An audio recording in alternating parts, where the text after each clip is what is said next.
Good afternoon, everyone. This is Juma Ghosh, curator at Nehru Science Center, Mumbai. I welcome you all to our online lecture today.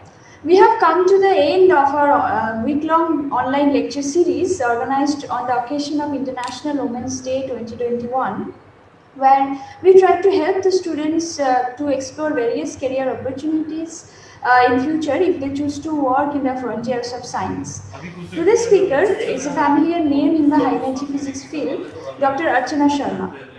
She will be talking about the future opportunities for Indian girl students in SAN project. Let me take this opportunity to introduce Dr. Sharma. Dr. Archana Sharma is a principal staff scientist at the CERN laboratory in Geneva, Switzerland. She has been active in the field since 1989, mainly working on the instrumentation. She is the pioneer of simulations and experimentation on gaseous detectors over the last 3 decades. With a degree in nuclear physics from Benares Hindu University and a PhD degree from Delhi University in 1989. She started her career on the instrumentation for high energy physics, and she obtained a DSc degree from the University of Geneva in 1996. Dr. Sharma has worked on several CERN experiments, both on R&D, designing, prototyping, and running several laboratories for construction, installation, commissioning of large-scale gaseous detectors. She is founder and project manager of the CNS-GEM collaboration, which brings a new technology, gas electron multiplier, for exploiting one of the most sensitive detectors with the highest discovery potential to CMS. She has also been actively facilitating the capacity building in India via her Live Lab Foundation for Education and Research based in New Delhi. Dr. Sharma was recently one of the key thematic group members on Mega Sciences for the formulation of Science, Technology and Innovation Policy 2020 at DST. Dr. Sharma has recently been appointed as the Senior Advisor for Relations with International Organizations in support of SAN's objectives of integrating and highlighting fundamental research towards science diplomacy. With these words, I'd like to thank Dr. Archana Sharma for accepting our invitation for this lecture, and I will request her to take over. Thank you. Thank you very much for the gracious invitation and a very warm welcome to me. Thank you very much for people who are attending this talk, because I do remember that my own journey started like that, listening to other people, listening to people who so-called have made it in the field of high energy physics. And I'm very privileged to be here sharing with you whatever little I know and whatever little I have learned in my journey. So thank you, Dr. Ghosh, for this opportunity. And I will try to highlight a bit about CERN, a bit about what we do, and a bit about how every girl student in India can actually dream of becoming a research scientist, an applied scientist, an engineer, a manager, and so on at CERN in the CERN experiments. So what exactly is CERN? I think all of you know very well. This series has been very rich in terms of looking at mega science projects, in understanding what's going on in the world of mega sciences. This is a new term now, relatively new, so to speak. It has been around for some time, but now it's really highlighted in the way that projects are done over decades with hundreds and thousands of people working together. But they all have one common theme, which is that they are looking at questions for the universe. And that's exactly what we do at CERN, where we examine questions like, what is the nature of our universe and what is it made of? So naturally, CERN itself is an organization, an institution which was built in Europe in 1954.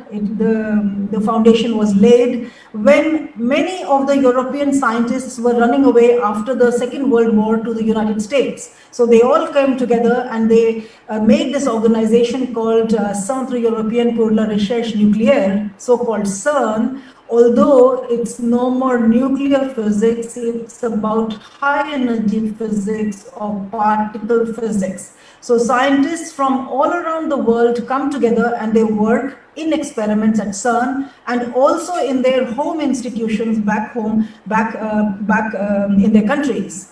So they are looking for answers to these fundamental questions that you all are also following in one way or the other in your lives, in your careers, in your science, and whatever you study in your institutions.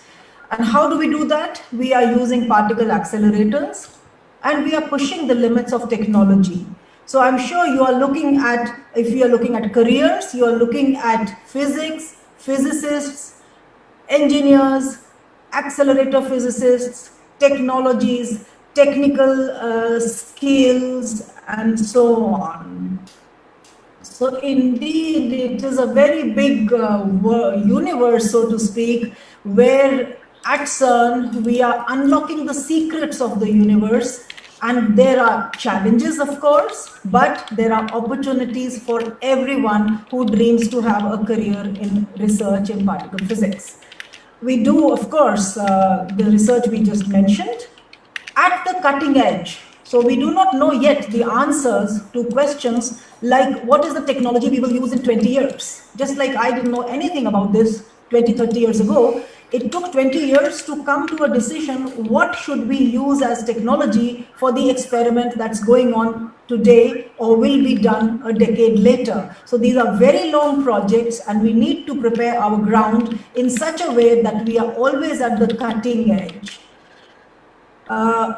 Whatever we do here at CERN has a very far-reaching societal impact. I do not have to tell you, that's another course or another lecture about the societal impact of what we do in particle physics, particularly simply because it is a mega science and a mega project, and the implications go far beyond the classroom, far beyond the laboratory, to the whole world. This is a compelling engagement to the entrepreneurs among you who might want to pick up some technologies from here and take them into the society. So we will go into those kind of details as well. The pictures you see here are on the left of your screen. You see the actual Large Hadron Collider, so to speak. Large is very big, it's 27 kilometers in circumference. And the one on the right you see is a dream for today, which is the Future Circular Collider. It is 100 kilometers in circumference. So how are we going to bridge this gap between where we are today and what we will do tomorrow? And this is not only tomorrow, but it is in the decades to come. So 2040s and 2050s will be the time for the Future Circular Collider, and people who are in their 20s today will be the leaders of these projects. So you need to literally engage and look at exactly where you can play a small role or a very big role in these projects. So yes, at CERN, we do fundamental research.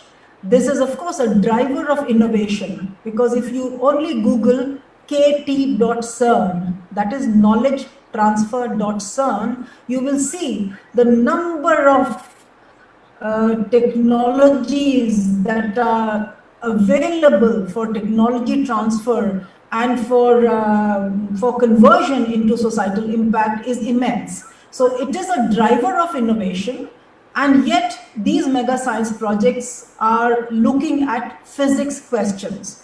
So this research can only thrive in an international collaboration. When people come together and when governments come together and they can invest big money, so to speak, into big science, because we do not know what are the dividends today, but tomorrow we will be very happy that we were a part of these very big experiments. Of course, you may have heard the words about Higgs boson, Large Hadron Collider I already mentioned, birth of the web, antimatter that was created for the first time, the most expensive material on the planet, and of course the upgrade of the Large Hadron Collider is called the High Luminosity LHC. These are projects that are ongoing at CERN, and of course the Higgs boson, who doesn't know. So on Women's Day, first of all, congratulations and my very best wishes to all the women and girls among you who are here with me today, simply because the potential that we carry is unimaginable. And no one can undermine a woman if she has made up her mind that what she is going to make as a contribution in science or in the world in any way, for that matter, in any particular discipline. But at CERN, certainly there are women, there are exemplary women who are making history. So the first name that will come to mind is, of course, Fabiola Gianotti, whom many of you might know. She is also an experimental particle physics. So she has studied physics in her college and school and the university. She did her PhD as well, just like many of us have done. And she, of course, I will not go into the whole history. You can just Google and you'll find her on Wikipedia. But the big credit goes to her that she led an experiment, ATLAS, into discovering the Higgs boson. She is the first woman Director General of CERN, and she is the first ever Director General of CERN who got a full mandate for a second term. So for 10 years, she is shaping the history of where particle physics is moving in the future. So in her words, CERN is a concrete example of worldwide international cooperation and a concrete example of peace. Some of you have visited CERN or read about CERN. You see how people work together, and there are no borders here. Science really has no borders, and we all work together for a common goal, and that is what really makes better scientists and better people, like Fabiola says. So of course, the questions that we have been asking can impact possibly millions or even billions of lives. For why I say billions? Because simply that we are able to speak together today is a feat and a marvel of technology. And that's possible because scientists have been working in the laboratory, like at CERN, where the WWW was invented, right? So we are looking at questions, different kind of questions, looking at where did we come from, how was the universe made, what was the state of matter at the time of the Big Bang, and so on. So these are questions that we want to ask, and then we want to go back in time. So-called making a time machine at CERN, that's actually the Large Hadron Collider. So in this machine, we are recreating a very, very tiny controlled conditions in the laboratory, a very, very tiny Big Bang, so to speak, by using the Large Hadron Collider.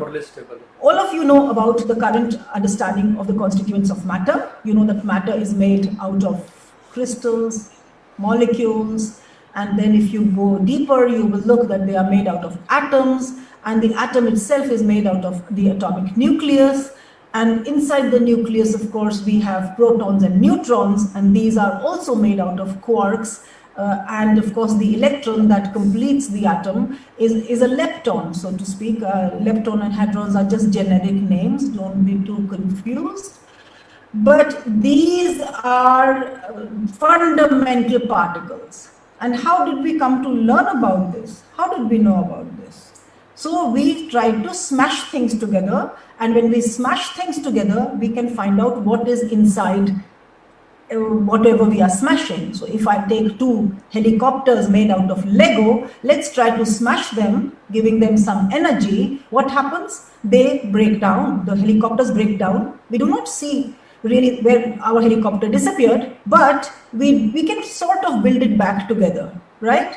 So that is the experiment that kids do all the time. And you have been actually scientists when you have been children, when you have been playing these games, right? You have always seen children breaking things and then putting them back. So these are our helicopters. They are made out of Lego, and still you see that we did not go into the basic constituents. Why?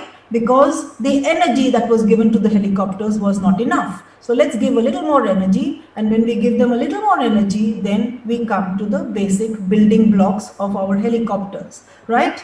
So doing these kind of experiments, scientists have actually unclassified, so to speak, or they have gone back in time and they have understood in the beginning of time what are the constituents with which you and me and everybody is made of. And theoretical physicists have been describing this very wonderfully, so to speak, in a very elegant equation that can be written on a teacup, right? So once you know you've done that, you also understand that all matter that me and you are made of, the ordinary matter, is made out of leptons. The electron and the electron neutrino is what we can speak about, and the quarks, which are up and down quarks. So 3 quarks together make the neutron and the proton, right? And the electron comes together, and that makes then an atom. Of course, then there are other particles that have been observed, and how they have been observed: by studying cosmic rays or by studying in particle accelerators. So there are 3 families, and you see there is the muon with the muon neutrino, and there are quarks, the charm and a strange quark as well. And of course, there are even heavier leptons. They are called leptons, but they are heavy, the tau and the tau neutrino, and of course the top quark and the bottom quark. And of course, each particle has its own antimatter particle also, so an anti-image. Some of you might be wondering, does it really exist, antimatter? And it's actually true, because they have been observed in cosmic rays, and also they have been produced at CERN in various experiments. So how do we continue? Let's continue our smashing, and let's see what else can we do if we increase the energy. Oh gosh, what happened?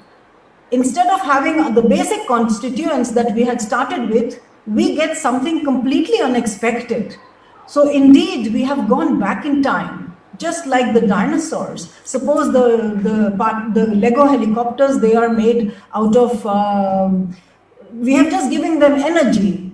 And so just using this one equation, that is E is equal to mc squared, we have given available energy enough to create something new, something we know that existed back in time but does not exist today. So it's this experiment these scientists keep playing around at CERN, where we give energy to protons in in a very controlled condition, in beam pipes, in a very tiny space. Protons are accelerated, and then they are made to collide. And when they are made to collide, using the energy is equal to mc squared equation, we are able to produce particles that existed at the time of the Big Bang. So it's incredible. We get from our protons, we get a lot of highly expected particles that come out.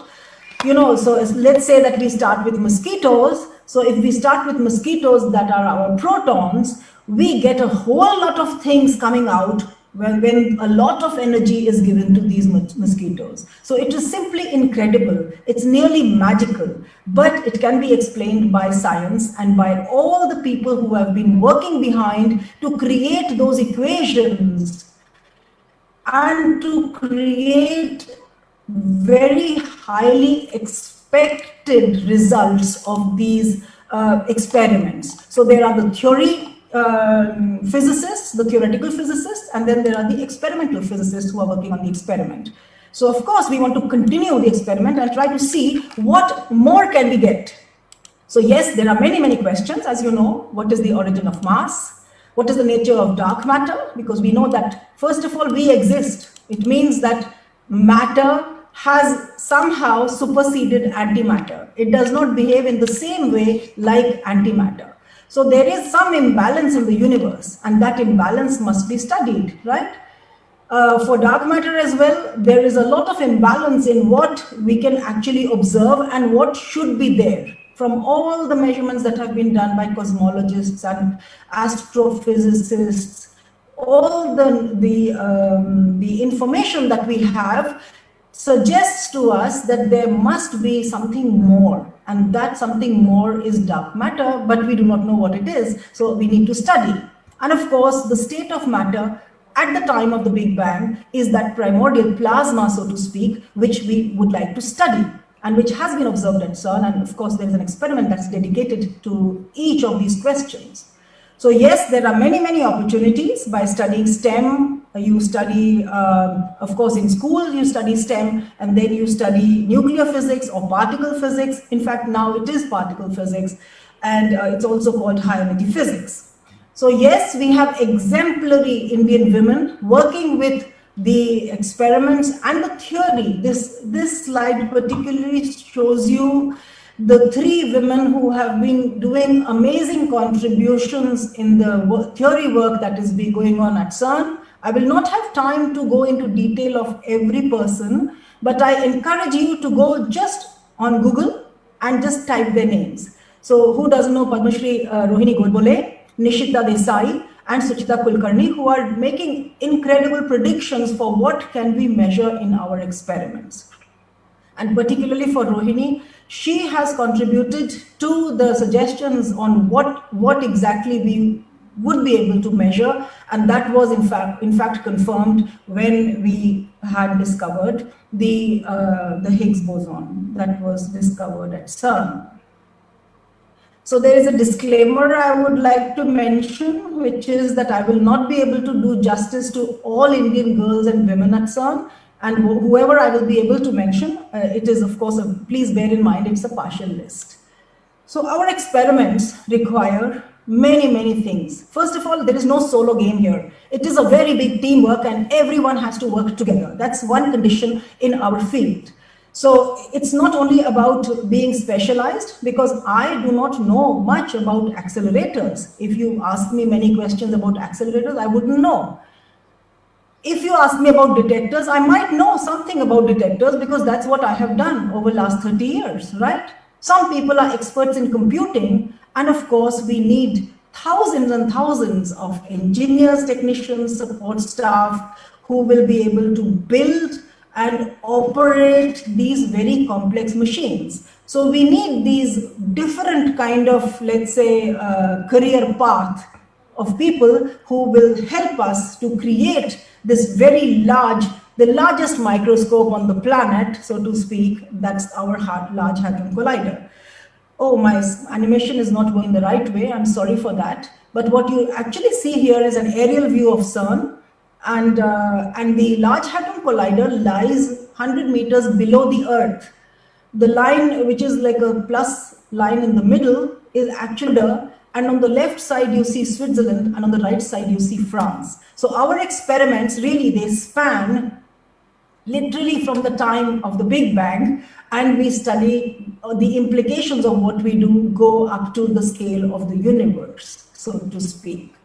So yes, these experiments are located in different places. My particular experiment is in France, and it's located far away from my house, which is a bit close to the airport. You can see the airport on the bottom leftish part. And my experiment is 20 kilometers from here. So that's how it looks. There is a lake in Geneva also that is right in the center over here. The Alps are on the top. And then you look that when you go on the bottom, you see that the protons are actually circulating in the Large Hadron Collider on 100 meters below, as I mentioned earlier. And of course, the 4 experiments are located at 4 different points. The protons go around and they make the collisions. And of course, we need to be ready with our experiments to take data to be able to look at the questions that we were posing earlier. So this is a very big engineering challenge. Do I see a person anywhere in my screen? Oh yes, I do. On the bottom picture, you see a person in the middle. So that's the size of the experiments. They are like multi-storied buildings. And these multi-storied buildings are also very dense. They are not empty. Each of these stories, so to speak, they contain detectors which can track particles, or they can detect particles that we can then correlate to what happened during the collision at the collision point in my experiment. So to design something like this takes decades, so to speak. And we have had pioneering people who have been working on this from decades, from the original design. There have been different countries that have been involved, and India has played a major role in several of these, let's say, in CMS and ALICE, yes, but also on the accelerator, and I'm not going in detail there, but just to say that every piece that is built in some place in the world has to come here and match with the other piece that has come from another part of the world. So that is called technical coordination. So we need engineers, we need people who can coordinate, who can keep track of every millimeter, and not only millimeter, it has to match within 100 microns. So it is an incredible feat, and it has been done, of course, as you see. So back to looking at our experiments, we are so proud of them. So top one is ALICE experiment, where you see a picture of the quark gluon plasma that was observed at CERN. You can look in this beautiful event display of the tools that have gone into building this display, right? So people are needed who are working on the algorithms to prepare these displays, and they have to be ready based on the physics, based on the detectors that have been installed, and they should know every piece, every material, every geometry, and every feature on how this will work. Only then you will be able to create this beautiful display and also use it in some sense to reject or to keep data. So it's a very, let's say, structured work, and you can enter at any point. So it's not like, of course, you get a general idea and then you pick up what interests you. You can work on the hardware or you can work on the software, right? LHCb is the experiment that does B physics. Remember this imbalance for CP violation? And just, I think a couple of days ago, there was a press release about 59 new hadrons. Hadrons are just particles made out of quarks. And these new hadrons have been observed at the LHC. So it is indeed very, how can I say, humbling to be a very tiny part of this whole complex operations that are going on and somehow be related to whatever is happening at CERN. So yes, these are the 4 experiments, and for ALICE I mentioned to you already, for LHCb I mentioned also already to you. Now the other 2 are ATLAS and CMS. Those are the other 2 experiments. And lots and lots of work is going on. Let me just show you some pictures from the ALICE experiment. And here you can see Professor Anju Bhasin. She is Vice Chancellor and she is a physicist from Jammu Cluster University. And she's been working in this field for nearly 30 years as well. And I mean, you can, again, Google these people. They are doing amazing work. And on the bottom right, you see Professor Rashmi Raniwala. She is from the University of Rajasthan. And you can also see our Indian President's visit here, where Anju is explaining something about what's going on in ALICE. And on the top right, you see a picture which is looking forward to the upgrades that are happening in the ALICE experiment. So lots and lots of opportunities, as you can see. Now here you see another picture of a young lady from Punjab University who has been working on her thesis on nuclei and anti-nuclei production. And she also worked on hardware, where she made the detectors along with the team. Again, remember this, please, that we need to work together. We need to hold hands as well. This is very important. And only then can we move ahead and we learn from a person here and a person there. Every interaction is a learning opportunity. So whether you take it or not, it will be there, right? So again, Natasha has been doing pioneering work in nuclear anti-nuclear production. So please, again, Google her and you'll find her work. And I'm very proud to share this slide where PhD student Shaista Khan from AMU, she has been working on studying the net charge fluctuations in proton-proton and proton-lead and lead-lead and xenon-xenon collisions in data. So run 2, do not get confused. There has been run 1, run 2, and we are preparing for run 3 now. So loads of opportunities. She is at Aligarh in India, and they are working together with their colleagues, Bushra Ali and Dr. Hushnood. Again, there are many, many more young girls, professors and senior people, and I forget to mention also that's possible. I scrambled my head very quickly to find the names of all people that I would remember and I would include here. But it's also not a given that I know everybody. So please excuse me if I have forgotten to mention anybody. Again, we are back to our aerial view. So we have seen LHCb. No, not yet. We have seen only ALICE yet. So we go to LHCb. In LHCb, we have Dipanvita Datta. She is working on the radiative charm decay modes. for D2V gamma. She is working on many things, but importantly, she is also working on the state-of-the-art silicon detector at CERN, which is called the VELO, Vertex Locator. And she's been working there for quite some time now. I don't remember exactly how long, but she's postdoc, I think, in Manchester, yes. Okay, so now let's move to the multi-purpose experiments. Those are the Higgs hunters, so to speak, at LHC. So they are hunting for something, and you see the scales of these experiments. I already sort of hinted at that these are like several storied buildings, and it's like a huge cylindrical onion, and if you cut this onion, each cell is different, so to speak, or let's say each layer can be similar, but then there are peculiarities in each of the cells, and they are looking for any signal that's coming out from the collision. And then when we put together all the information, we are able to recreate. Yes, it is an engineering challenge. How can a person, first of all, get the hang of the whole thing? It takes a while. There is so much jargon. You get so confused. But it's not that it's not doable. So you need just to focus on what you wish to do. Even driving equipment like this, standing on this lift that you see, it's called a lift, it's a scissor lift, and you can go up and down 20 meters and so on. So these are big challenges. And again, there are experts from everywhere that come together. And without this power of collaboration, we are not able to actually proceed.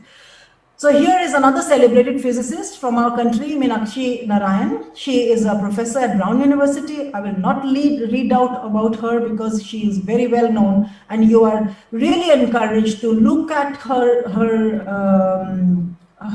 career, and it has been a remarkable career, and she is on the top level committees everywhere at CERN and also in the United States. One aside is about communications, because that is extremely important. This is the reason why I am here today as well, because science communication is extremely important. We forget about it because we are so busy with our work, and there is also all the time this feeling of crisis management that we never finish, we need to do this and that. But a few minutes away from your normal work, it can make a difference to somebody else. And science communication itself is a career. And we have Paola Catapano from CERN, who is an amazing science communicator. Again, Google her up, and if you are interested in that career. And Paola Tropea, my friend, she is the CMS Deputy Technical Coordinator, and she is the Upgrade Technical Coordinator. Remember I mentioned things coming from Japan, from India, from United States, they have to all fit together, not only mechanically, thermally, in terms of, let's say that they are threads. So these threads should be in the same units. It's an unbelievably mind-boggling career, and it is possible. That's the main message. And we have our young girls who have taken up the challenge and who are actually working in similar fields. So Priyanka is a marketing fellow at CERN in the knowledge transfer department. Chetna is working in the communications. She was actually a student of engineering, I think, and she left engineering to follow science communication. And Richa is working in the administrative sector of the Science and Society Foundation. So you see, opportunities are there for everybody, and start where you are. You do not have to wait for anyone to tell you anything.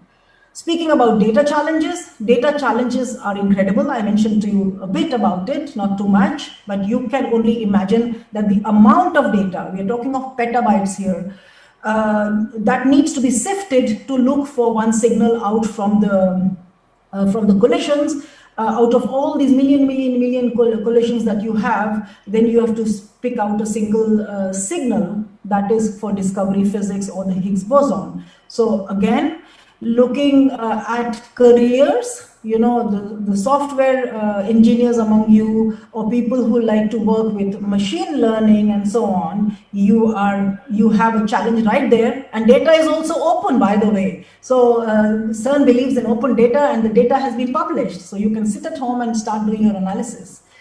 Talking of triggering and talking of algorithms, we have our star Tulika Bose, who has been at the highest level in CMS as well. And she has been working on the commissioning of the CMS high-level trigger when we started taking the run one. So this again, when you look at it from objectively from outside, far away, you might imagine, what is this? But when you go inside it and you start studying it, bit by bit, piece by piece, it's actually possible. And she was also the physics coordinator of CMS, which is a very high level position as well. And she has been coordinating a record number of publications. In India, in Tata Institute, in the Saha Institute, we have celebrated scientists as well. Kajari Majumdar, she has been there from a very long time, I think, if I'm not mistaken, 25 years for sure. And she has been guiding umpteen number of PhD students, and she has done pioneering work. She was also the spokesperson of CMS India, and she has done amazing work. Please Google her. Naina Majumdar and Suchandra Datta at the Saha Institute also have been doing incredible work. So nobody's work is less, let me tell you. Everyone's work is out there, up there, and it is feasible when you start from the bottom, and you have to start from the bottom. We have Nishu, we have Monica, who are doing outstanding work, and they, at least Nishu, I know, has now, she has gone to the other experiment, the Atlas experiment.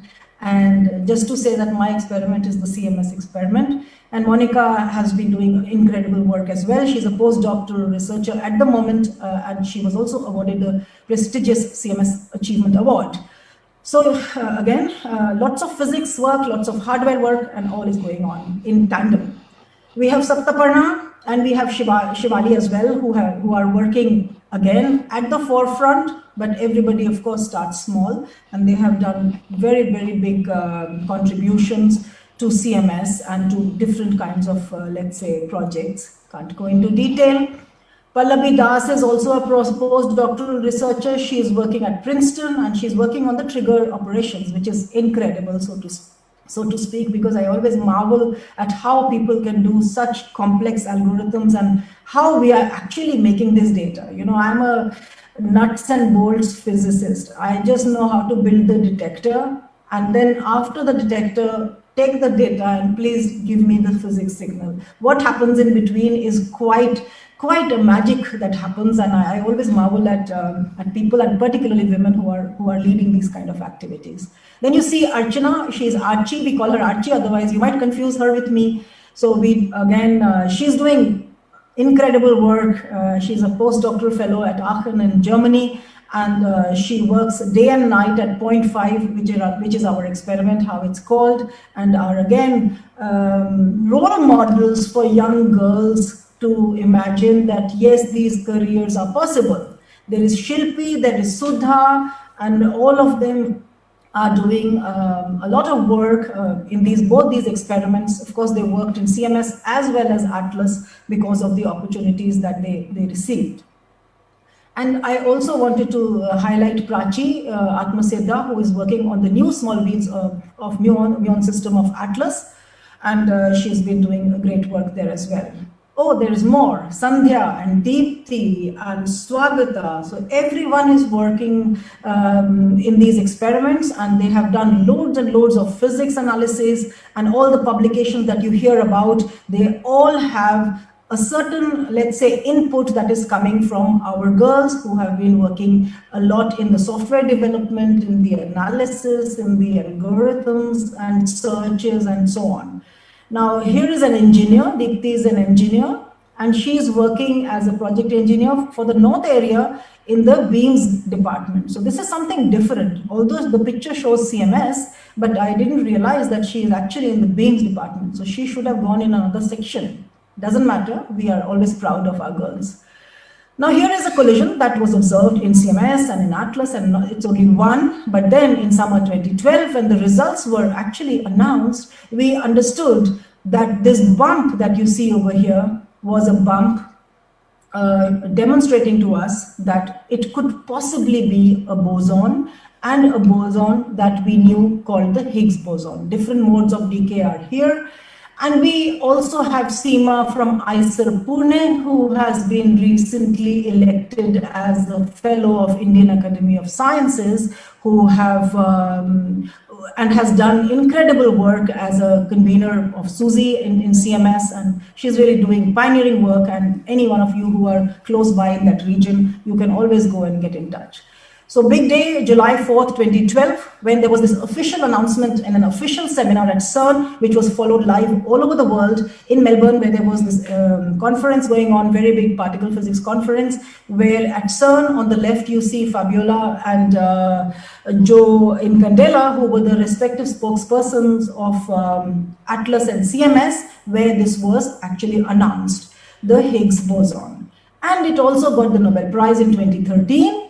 And you can see the number of people, and these are only the people who were present at CERN. And think of the people behind, back home, who were also part of this journey and were really, let's say, contributors to this Nobel Prize when this was awarded to Francois Englert and to Peter Higgs, of course, Professor Peter Higgs, right? And this is our team in India, the CMS experiment, and you see many, many women right in front. There's Professor Manjit here also, Suman Beri as well.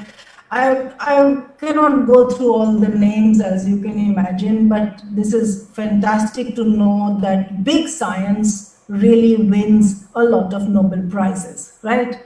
And being together is very important, and being, let's say, CERN model of working is what we need to take. You know, not everybody can be at CERN, but we can all together. And this has another role model here that I highlight, who is Charlotte Varakaule. She is the first director for international relations at CERN. And this is extremely important, as you can imagine, because coming from different countries, we need to support fundamental science in every country, keeping it at the highest priority. That is very important. And there she excels, and she's really particularly been, let's say, conscious of the fact South Asia represents a very big potential.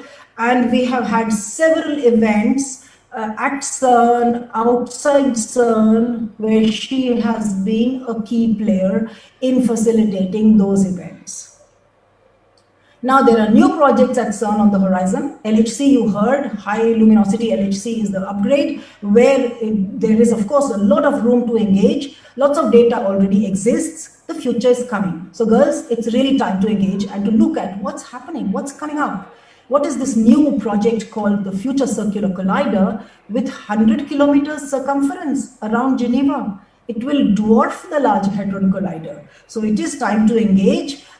And how, excuse me, and how do you think that we are going to engage? We should engage, or we should try to engage in what interests us. So we need to look at what's going on. Am I really interested in doing physics? Or am I interested in doing the engineering? Or am I interested in becoming an entrepreneur? So please look around and see what are the highly demanded industrial sectors in India. And you might want to just hook your interest on that side. There are many, many opportunities there. And as you see on the bottom left, you see there's a school in Mumbai called Podar School, which had the winners of the Beamline School competition from CERN in 2018 came from Podar School. Dipanvita here, she's a beam physicist. It's incredible. She is running the beams. She is overseeing what's happening in these large halls, and she is chair of a working group which is coordinating all the activities in the different projects. So this is incredible, and I'm very proud of her as well. And then we have Hiral as well, who's a BTech in mechanical engineering, and she is also working as a technical student at CERN in the beams department. So loads and loads of opportunities and loads of, let's say, learning, upskilling, and so on. So if you are a particle physicist, you know, like me, I'm a nuts and bolt physicist. You can be any of these careers that you see right in front, because particle physicists create a new value. And the growth is multidimensional, and it is very multidisciplinary. And you can engage in any of these any of these phases of a project, because there is a creative period when you just think about a project, then you develop prototypes, you study, you do some R&D on it, then you execute the project. Sometimes it takes 10 years to do that. Then you monitor the data that's coming out. Sometimes you get a physics discovery, and so on. So I think I don't need to go through the whole circle to tell you that how far-reaching particle physics is, and you will find an intersect which interests you. Now, let's see, on the bottom left, you are looking at a picture, and this is the imaging picture done by a sensor that was developed for physics, for particle physics at CERN, in collaboration, of course, again, with many large number of institutions. So yes, I hope that I managed to confuse you a lot. Just like my son, I was also very, very confused when I started my career. I was very unclear. People used to joke, you are studying nuclear physics? It is totally unclear. It's okay. Uske upar se, as a girl, when I decided to study nuclear physics, when everyone was doing electronics or software, I was again ridiculed, so to speak, because in my days, in the 80s, nuclear physics was supposed to be only for the boys. It's a very difficult subject. तुम क्या करोगी पढ़ के? तुम physics पढ़ोगी? तुम झोला लटका के जाओगी? All sorts of things you will get to hear in those days. But you all are lucky. You are in a time when it is recognized that any career can be taken up by a woman as well. So yes, this is an impossible dream, but I want to share with you, because in 2009, in the holidays in December, I dreamt of a project, okay? I kept at it, I worked on it, and in 2012, finally, I was allowed to write it down and submit it as a project to the management. This photo is coming from 2019, or was it? Yes, 2019, when we are installing one of those detectors that I have proposed in 2012 into CMS. And again, it is not me, it is the whole team that has come together. And you can see here that this is really part of the team because of the COVID. But we are more than 16 countries, 300 collaborators, and lots of young people around. And as you see, many girls here as well.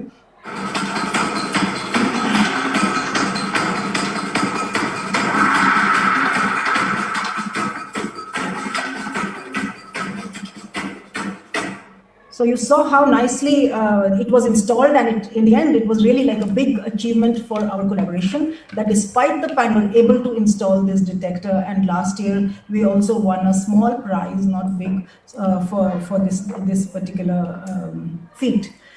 And there's lots to do, of course. So I hope I've convinced you that the curiosity about universe is really impacting millions and billions of lives. We have many, many projects coming up. There are lots of opportunities, but what you really need to do is to upskill. Upskill in line with national priorities. And how can you upskill? In India, there are loads of opportunities, many, many big laboratories, institutions, we have had incredible scientists in our country. So you just have to follow the footsteps. Look at the Sustainable Development Goals of the United Nations. Align yourself into what you believe in. If you believe in helping other women, help them. You are working on the gender equality, Sustainable Development Goal. Good health, techniques, sensors from particle physics are going into the Sustainable Development Goals as well, and so on. So there's no dearth of what one can do, and you just have to engage. That's important.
Okay, so I think I've come to the end of my talk, and I'm very happy to be here with you today.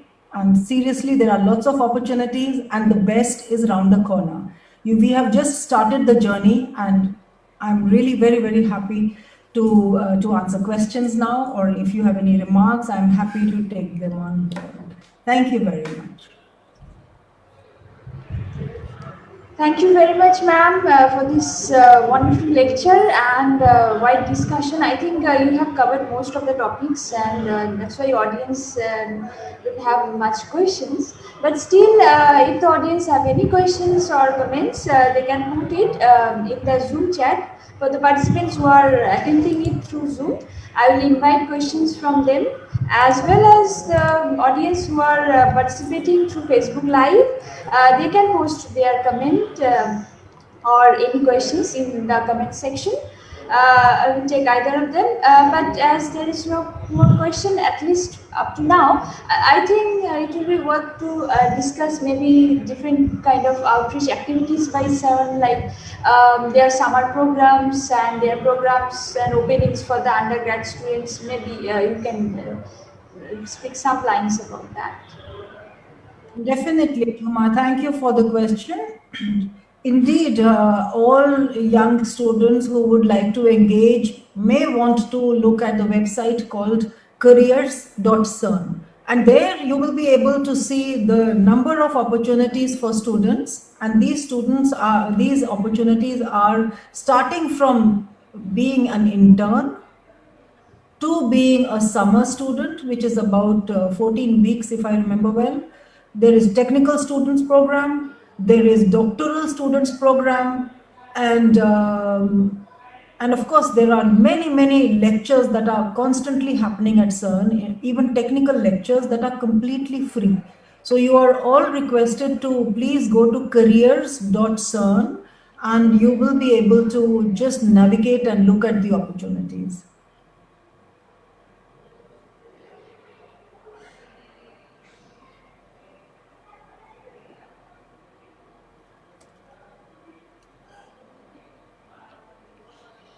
Okay, there is one question. Is there any scope for the students from the chemistry background?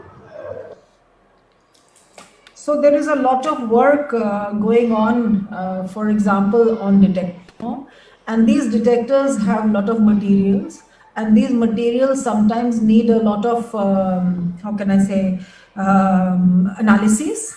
And for these analysis, we have a chemistry lab, and in this chemistry lab, there are many, many spectroscopy instruments, and certainly there are. I did have a couple of students from India, from chemistry background, who have done their internship at CERN.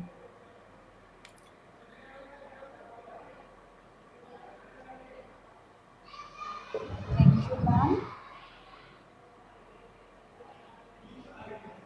Okay, I don't see any more question. Anyone from Zoom? Okay, there is one question in Zoom. Okay, as a VLSI master student, how can I pave my path towards CERN? So there is lots going on in India. First of all, let me tell you that the detectors I mentioned, I didn't go into detail, but there are lots of silicon based detectors in CMS, in LHCb, in Atlas, everywhere. I mean, silicon is used everywhere. So as a VLSI graduating person, I think you really need to hook on to what's going on in India first, what's happening in the foundries in India. You look at the work done in the collaboration, in the context of a collaboration between India and CERN, and there is your hook to go and start learning and then contributing, participating, and becoming part of the collaborations that exist at CERN. Okay, we have one more question. What are the possible applications in the field of space science? Absolutely. I mean, I didn't have time, but I could show you some pictures where detectors that have been invented at CERN, they are being used in space. So you know that when, even in the ISS, by the way, I do have a wonderful picture. I didn't have time to put it together, but the pilot wears a detector which will measure the dose that he gets when he is orbiting. Okay, and the dose can be measured using a silicon detector that's called Medipix. Take a look at Medipix, Google for it, and you will find that's one application. Apart from that, there are many sensor applications for our detectors, and they are used in space experiments. You may know the experiment called AMS, Alpha Magnetic Spectrometer, that is on the ISS as well. And just take a look, lots of applications in space. And also material sensors. I mean, KT.CERN is another, what shall I say, place where you can go to look for information. And there is something called space applications. KT.CERN is knowledge transfer, and there's a lot of space application area inside KT.CERN. Oh, please, I made a mistake again. KT.CERN, not CH. I'm too fast sometimes. Sorry, it's KT.CERN. There is another question. She's asking about the career opportunities for a material science student at CERN. So again, I mean, detector development is very broad. First of all, you need to find materials that are actually workable for the work that we do. And it's not only in the sensors, but they are also, let me give you an example of aluminum nitride that is being used. There is also another example of carbon fiber. Carbon fiber is now widely used as a support material, very strong support material for our detectors. So the tracker itself, I don't know how many tons it is, but the support is a carbon fiber composite. So indeed, I think in India there are people working on this, and you should just Google a bit and find them. Okay. Okay, I see more questions. What new dimensions will be opened for the physicists during the third LHC run as well as for the FCC? I'm sorry, I missed the first part of the question, Juma. Sorry. She is asking about the new dimension that can be opened for the physicists during the third LHC run and as well as for the FCC. Certainly. I mean, the open questions are still there. We are looking for dark matter candidates. So SUSY would be great if we can find some candidate particles. And in general, I mean, there could be surprises, or we could just be fine tuning and measuring very carefully studying the Higgs. I mean, it's a new particle, let's say, we have not studied it to great detail yet. The production rates will increase, so it will give us opportunities to look at new decay modes. One of them has just been published. I think this was with 4 leptons. It was very recently, 4 leptons and a photon. That mode has never been seen before, and that was very recently. I think it's not even a week old news that this has been observed. So run 3 is coming, yes, but run 2 data is sitting there. You please hook yourself there and get started. You might find something new there and have a press release on that. Okay, this is a different kind of question.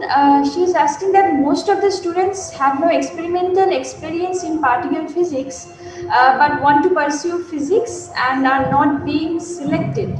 How one could proceed with this? Absolutely correct. I mean, I fully agree with this frustration, so to speak. It's a disappointment when you apply and then you are not selected, and believe me that I was rejected at least from 100 places. Okay, so do not be disheartened. First of all, that is my first message.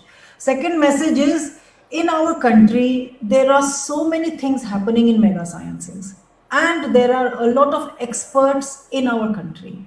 So you need to figure out in the field that you want to work in, where are the experts, and just try to go and spend few months there, even if it is for free. Don't think about think about making a career, not about just getting a job at this moment if you are a young student. So the moment you will be there for, let's say, 2-3 months, first of all, you will be reinforced whether you really want to go for research or not, because it is a tough career, and you need to be convinced that you absolutely want to go for it. That's the first thing you will get. Second thing that you will come to know immediately, just by the fact of being in a larger group, you will know who's doing what kind of activities are going on, silicon, software, hardware development, materials, all these kind of things you will get to know in your exposure of 3 months. You just need to find a good mentor in the country. The moment you are engaged, and you realize what's going on, and if you want to be part of that group, that is the way to go. The moment today the world has shrunk, you can see the pandemic has given access to everybody. It has completely democratized knowledge. Nobody is left out. Everyone can connect to anybody. So this is the big thing that we have today. The moment you are convinced that you want to work on a certain subject, please do not hesitate to contact people. Don't be shy. Even to ask questions, don't be shy. ये time लगता है इसमें थोड़ा, I fully realize, because I also went through the same cycle, but at least you can be in an accelerated mode and no need to wait 10 years to become fearless to ask questions at least.